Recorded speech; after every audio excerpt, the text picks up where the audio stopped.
तर सगळ्यांना नमस्कार. यूट्यूब फॅमिलीला माझ्या तर माझी सगळ्यांना इतकी काळजी, इतकी म्हणजे लई काळजी. आणि कमेंट करून पण ह्यांच्या व्हिडिओ खाली विचारलं, पूजाताईंना ब्लॉगमध्ये का घेणार, घ्या, नुकसानी तुमचं नाही घेतलं तर. आणि बघा एका डायलॉगमुळं हे झाले.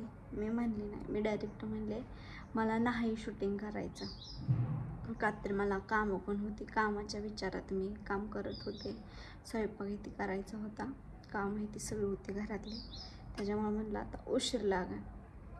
आणि त्या दिवशी बघा जिंतीच्या ताई पण होत्या, भाऊ होतं, स्वीटी होत्या. आणि स्वीटी पण माझ्या जवळच होत्या. सागर होता, सागरने कॅमेरा धरला होता. आणि त्यांनी पुढं माझ्या असल्यावर मला काय होतं काय माहीतच नाही का, काय माहिती काय होतं मला.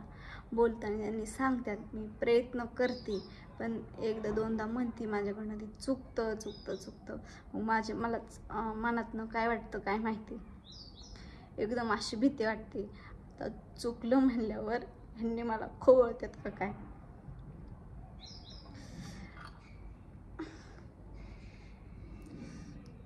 अशी माझ्या मनात भीती बसली. आणि मी ह्यांचा ब्लॉग पण बघितला. म्हणलं उगं माझ्यामुळं रडल्यात एवढूच्या कारणमुळं. आणि म्हणतात मी एकदाच पूजाच्या सारखेच चुका होतात, एकदा नाही सारखेच होतात.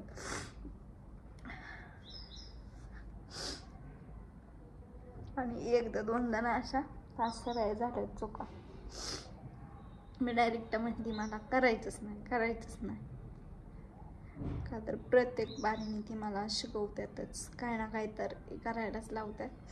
आज बघा 3 दिवस झालं चॅनलला माझ्या पण ब्लॉग नाही आणि मी पण बनवलं नाही. ह्यांनी म्हणतात मी पूजाला शूटिंगमध्ये घेणार नाही, माझं किती पण नुकसान झालं तरी चालन. आणि कमेंट पण आले, पूजाताईंना घ्या शूटिंगमध्ये, नाही घेतलं तर तुमचंच नुकसान आहे. तर सगळे मला विचारतात, म्हणलं ब्लॉग बनवू आपला. आणि ह्यांचा मी ब्लॉग बघितलं बघा त्या दिवशी टाकलेला, परवा दिवशी. तर माझ्यामुळं व्हिडिओमध्ये रडल्यात, इतका पश्चाताप झालाय त्यांना माझ्यामुळं. तर मी पण त्या दिवशी इतकी रडले बघा. आणि प्रियंका ताईंचा फोन आलेला होता, प्रियंका ताईंना बोलले. आणि ह्यांनी गेलो होतं बाहेर कुठं तर.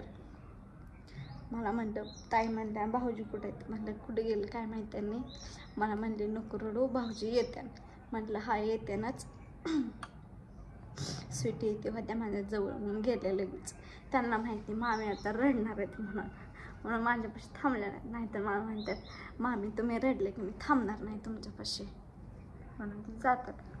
तर बघा की त्यांनी ब्लॉग बनवला, मी सगळं बघितलं, अख्खा ब्लॉग बघितला त्यांचा पूर्णपणे. तर शिकवण्याचा प्रयत्न करतोय, पूजा शिकाना तिला इतक्या गोष्टी येते. पण माझ्या मनात एक भीती बसली, असं त्यांनी पुढं बसलेत माझ्या आणि म्हणून घेतात माझ्याकडनं ती एकदा दोनदा चुकतंय. आणि चुकले की मला असं वाटतंय तर ही मला खवळतात का काय. आता मनात भीती अशी, खवळलं तर काय म्हणते मला, अशी माझ्या मनात भीती वाटली. म्हणलं आता चुकले तर काय होईल, म्हणून माझ्या स्वतःच्याच मनाला लई होतं, त्याच्यामुळे मला रडायला येतं. मी डायरेक्ट म्हणते मला नाही शूटिंग करायचं, माझ्या मनात मला येतच नाही शूटिंग. त्याच्यामुळे प्रयत्न तर माझं चालूच असतात. तर बघा की ह्यांनी म्हणतात अडाणी बायको कधी करू नये, शिकलेलंच करावं. आता जी मला येत नाही ती मी काय करणार ना, का तर माझ्या आईबापांनी मला शाळा शिकवली नाही. आणि आम्ही राहत पण होतो,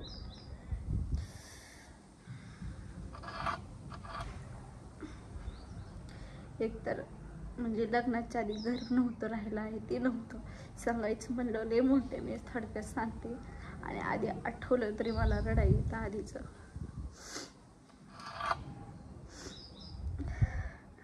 तर आधी राहायला घर नव्हतं बघा, आम्ही असंच रेल्वे स्टेशनला इथे राहायचो, बुलढाण्याला गावाकडं असंच. आणि वडील माझं असं चपलेचं बॅगीच्या अशा चैन ती बसवायचं. आणि मी बिना चपलेचं बिना ह्याचं चप्पल घालता त्यांच्या मागं अशी पळत जायची, म्हणजे मला चांगलं आठवते. आणि माझं वडील लय दारू पीत होतं बघा, लय म्हणजे लय दारू पीत होतं. आणि दारू पिऊनच माझं वडील पण वारल्यानंतर इकडं घेऊन आलेत बघा. आईने दुसरं लग्न केलं तर इकडं आलो आम्ही, मग पोपळजला राहिलो. मग माझं लग्न पण इकडं झालं, गावाकडं आम्ही गेलोच नाही परत. म्हणजे आम्ही वडील असून सध्या आम्ही फ्लॅटवर राहून असं लोकांना रुपया मागायचं, दुकानात हे ती सगळीकडे जायचो गावागावात. बाजार असला नाही त्या बाजार दिवशी जायचं, मागायचं, खायला येते. नशिबाने आता चांगलं झालंय. तर बघा शिकले नाही म्हणून माझी आता परिस्थिती अशी आहे. शिकलेली असती तर कळलं असतं कुठलं काय. आणि मी कपडे सगळे असे मागून घातले, जेवण इथे सगळं म्हणजे सगळं असं म्हणजे दारोदारी मागितलेले, मी मागून खाल्लेले.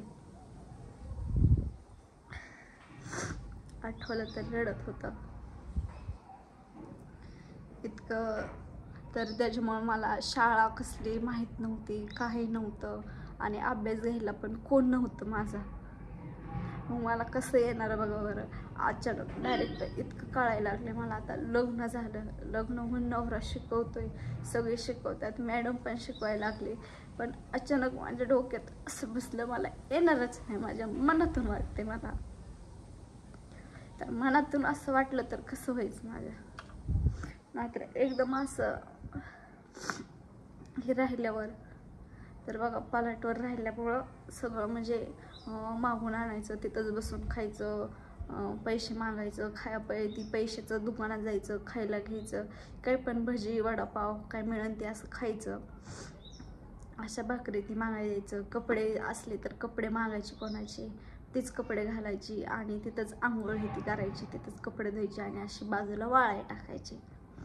वाळले की पिशवीत भरून ठेवायची. जिथं बाजार असेल तिथं जायचं, तिथं मागायचं, परत मागून तिथंच यायचं, खायचं प्यायचं, झोपायचं तिथंच. असंच बरेच दिवस तेच हे झाले. आणि मी बारकी होती तेव्हाच आम्ही पोपळजला आलो, तिथं राहिलो. आणि पोपळची शाळा आहे बघा, त्या शाळेमध्ये मी जात होते, तिथं शिकत होते. पण शाळेत जात होते पण माझं शाळेत अजिबात लक्ष नव्हतं आणि कुठल्याच ह्याच्यावर हे नाही, ध्यानच दिलं नाही. तरी मॅडम शिकवत होत्या 12 खडे येते मला, म्हणजे निम्मी अर्धी येते, असे थोडे चित्ते अडकतात, असे काही धडधडीत येत नाही. पण अक्षर मी ओळखू शकते, फक्त जास्त असे ओळखायला येत नाही. आणि मग अक्षर पण येतात बघा. खरं तर इतकंही झालं ना, म्हणजे आज 4 दिवस झाले बघ, ह्यांनी पण मला बोलत नाही तर एकदम शांत. आणि ह्यांनी म्हणतात शूटिंगमध्ये पण मी घेणार नाही पूजाला, तर म्हणतात अडाणी बायको करू नये. तर बघ माझी अशी परिस्थिती आहे. तर काय करू मी आता. त्याच्यामुळे मला येत नाही. आधीपासून शिकवले असते तर पिहू कृष्णा कशा आहेत बघा, त्यांना आता शिकवलं तर ते शिकतात. कुठलं अक्षर कुठलं नाही ती ABCDची पण अक्षरं बघतो. त्याच्या चॅनलला तुम्ही व्हिडिओ बघितला असेल कृष्णाच्या, तर म्हणतोय बघा 1 2 पण म्हणतोय, सगळे येते. मलाच येत नाही. पण माझ्या मनात असं वाटतं मला यावं, परत असंच वाटते मनातून मला येणारच नाही म्हणून. तर ती माझं चुकत असताना व्हिडिओ बघा असं वाटतं आता मला खवळ त्यांका यायना म्हणून वैताग त्यांका. तर असं होते बघा. आणि माझ्यामुळं रडलं.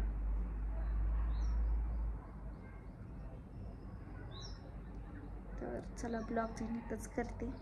माझ्या चॅनलला मी रोज ब्लॉग बनवायचा प्रयत्न करते, म्हणजे रोजच बनवते व्हिडिओ येते, काय ना काय तर बनवत राहते. तर मी ह्यांचे व्हिडिओ बघितले बघा सगळे. तर चला सगळ्यांना बाय.